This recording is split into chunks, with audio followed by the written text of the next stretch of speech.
Ini adalah lokasi karhutla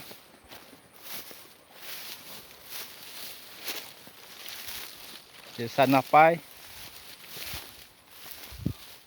Perbatasan langsung sama dengan Desa Blangcok Mameh. Lahan warga berbatasan dengan PT PAL. PT PAL kawasan Desa Blangcok Mameh, Kecamatan Wola Barat. Ini kondisi sekarang pada hari ini masih ada asap.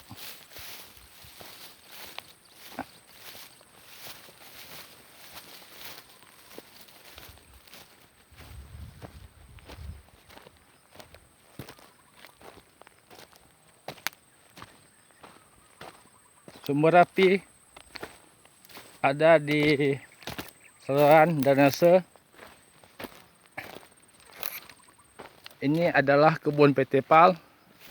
Ini adalah lahan warga.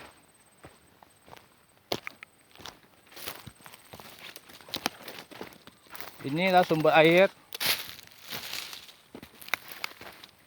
Sumber air.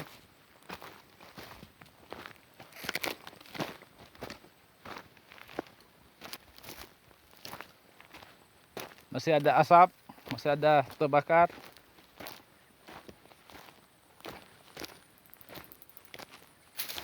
Sekian laporan dari Desya Putra,